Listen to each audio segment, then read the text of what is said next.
of having Al-Qaeda in charge of a country with huge oil reserves, gas reserves, and a nuclear weapon. That is something that no president could possibly allow to have happen under any circumstances. And when you ask the question, Brian, is this an act of war? Well, let's look at the acts of war that Iran. They are holding hostages. They are attacking our troops. The IEDs, the improvised explosive devices, that are killing our troops in Afghanistan and killed them in Iraq and maimed so many, were produced, people were trained and funded in Iran, specifically to kill American troops. You look at the ships that have been attacked by Iran. Embassies were attacked by Iran. Iran has plotted to kill the... You're advertising in Spanish. Why is it okay for you to court voters in Spanish, but not okay for the government to serve them in Spanish? Speaker Gingrich? Well, first of all, you immediately jump down to a very important language, but not the only language. The challenge of the United States is simple. There are 86 languages in Miami Dade College. 86. There are over 200 languages spoken in Chicago. Now, how do you unify the country? What is the common bond that enables people to be both citizens and to rise commercially? You can, in fact, earn the right to citizenship by serving the United States and taking a risk on behalf of the United States. I would have that part of the DREAM Act I would support. I would not support the part that simply says everybody who goes to college is automatically waived for having broken the law. Questioning continues. I just note that's the same position that I have. And that is that I would not sign the DREAM Act as it currently exists, but I would sign the DREAM Act if it were focused on military service. Thank you, Governor. Questioning continues. Illegal immigration, again, by giving amnesty of some kind to those that have come here illegally. Senator Santorum, self-deportation, is that a valid concept?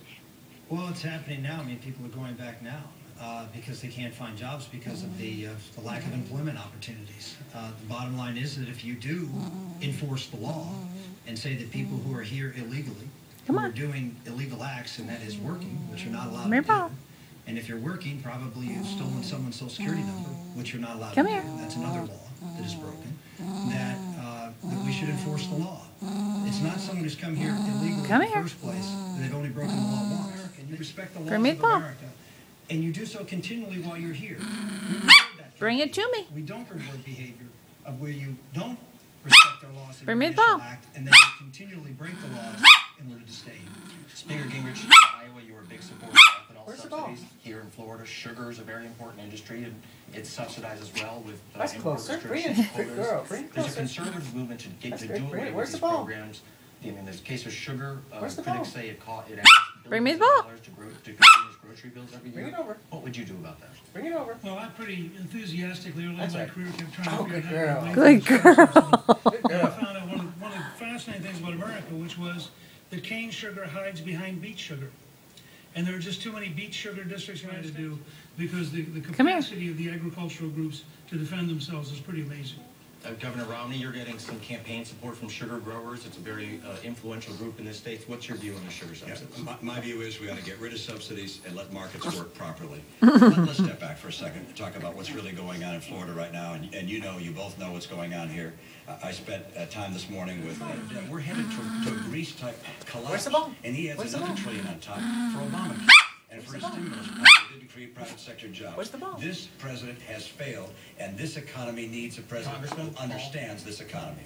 Florida's Everglades provide 1 in 3 Floridians with their drinking water. It affects thousands of jobs. Come on, bring the ball. There's a joint federal-state program to save what's left of the Everglades. Bring the ball. Would you commit to continuing that federal financing of the Everglades? That's good. I don't see any reason to go after that. I would still look into the details on whether that could be a state issue. Nope, that's not close enough. But, with all the wars going on and the economy is in shambles as it is, the unemployment, to worry about dealing with that program, we could do it in a theoretical sense, but I would see no reason to complicate things. Go get the ball. But I wouldn't have any desire to interfere with that. At this point, we'll take another break.